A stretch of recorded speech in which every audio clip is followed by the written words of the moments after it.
Sorry. Only 2 episodes this time. Yeah, and sorry for the whole hiatus thing. A lot of things happened. My uncle passed away. We had 2 storms. And this fucking awful election. We do not go political on this. Okay, even though the show's... Anyway. Like, we can do it on our personal time. We're not doing it during our vlogs. Yeah. Focus, Diego.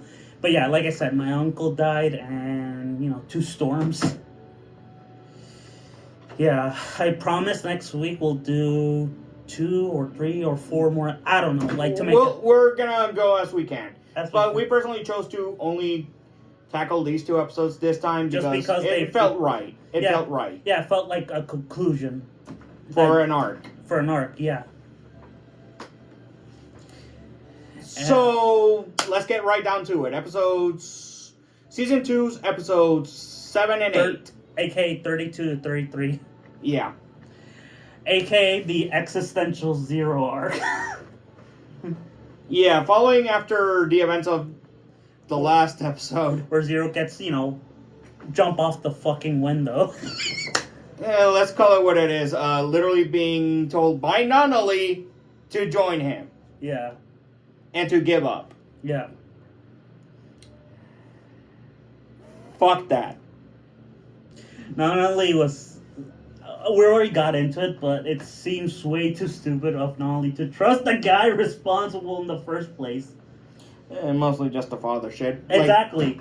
That's what I mean. Trusting your dad, the one who put you blind in a wheelchair in the first fucking place, stupid decision. Okay, so let's go into the fact that even if she didn't know, it was, technically her uncle's fault, / part of, everything afterwards, because of her dad. She should have at least been cautious to even join him just on the fact that she banished her.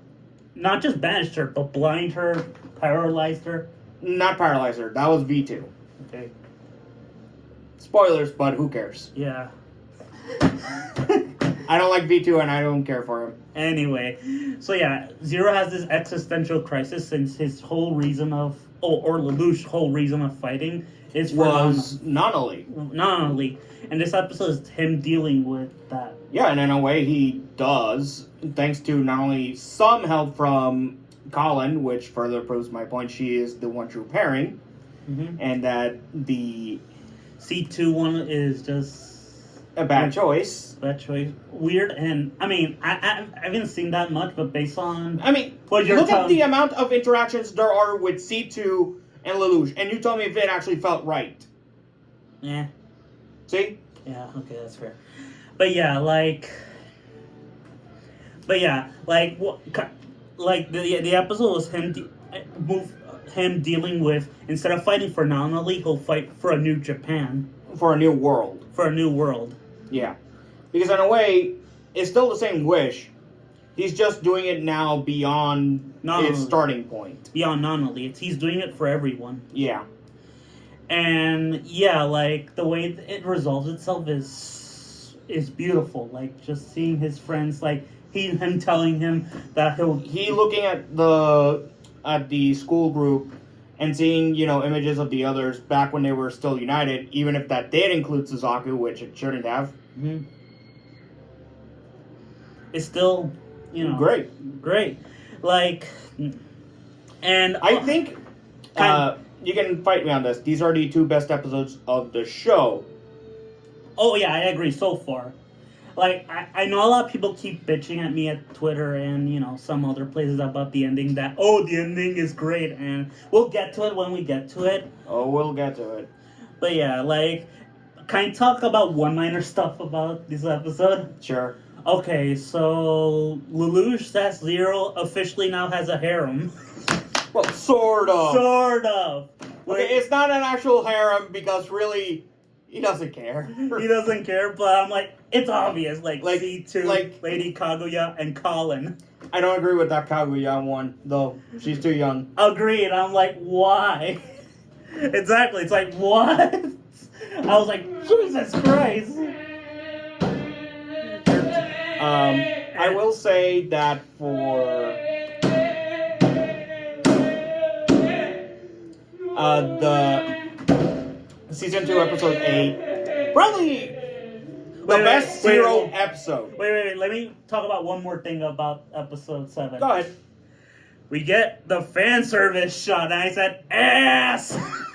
Yeah, we had a fan service shot. Yeah, and you were like cringing. Oh boy. Dude, because at this point, fan service literally means nothing to me. Yeah, me neither. I think you and I built a strong tolerance during this show. Mostly during season 1. Okay, yeah, let's...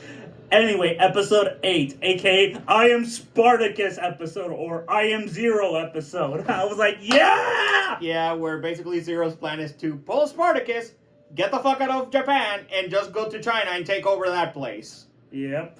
Wait, what? Oh yeah, that's what's gonna happen now. Zero from here on in is going to be dealing with Chinese. Chinese villains? For a little bit. Like, again, in order to free Britain from everywhere in the world. Mm-hmm. He needs to conquer China. Yeah, he's basically going to get more allies. So he's going Chinese. So he's going to make a pact with China. Not really. He's just going to take over them.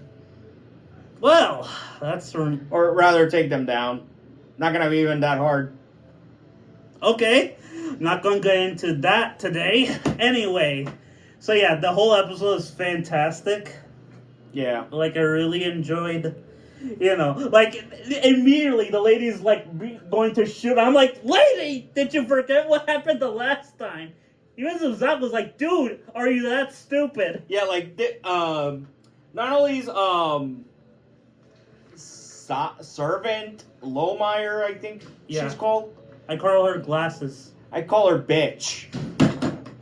Was about to reenact the fucking SAS massacre because of the Spartacus moment, and that would have ended horrifically. Yeah, Japan would have just revolted at that point.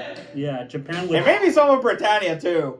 Yeah, and everyone would just been like, "Fuck this, we're going full revolution." Yeah.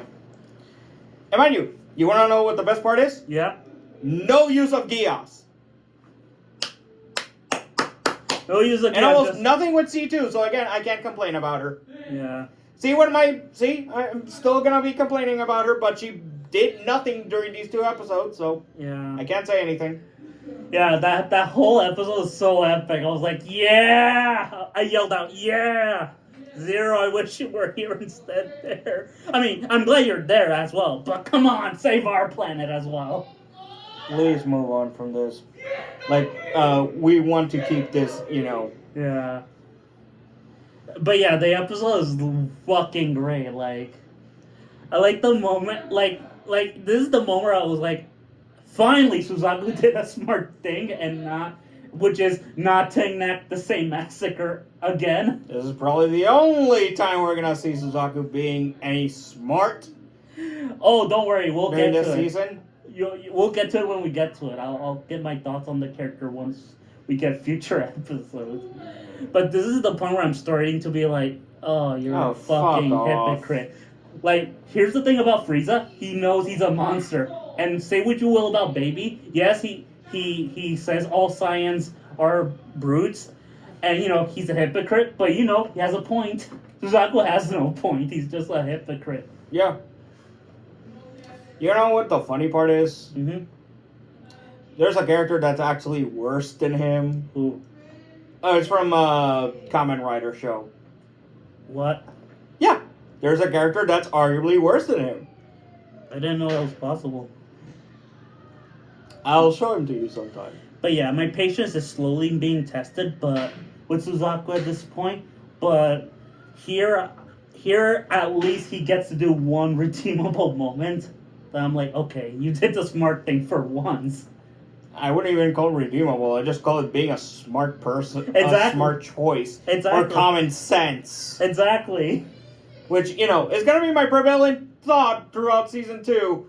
Because during certain points, common sense should have been the first thing to, go through. Yeah.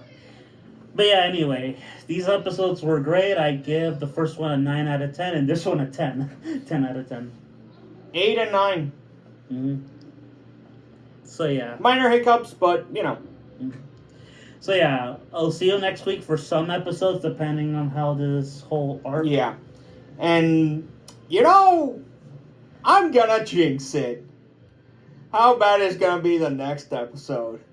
How bad could it possibly be? I mean, in the thumbnail. How bad could it possibly be? I mean, it has Nina in the thumbnail, so obviously it's gonna be cringe. I'm trying to literally instigate the Murphy's Law, dude. Okay, fair. We're fucked. Bye.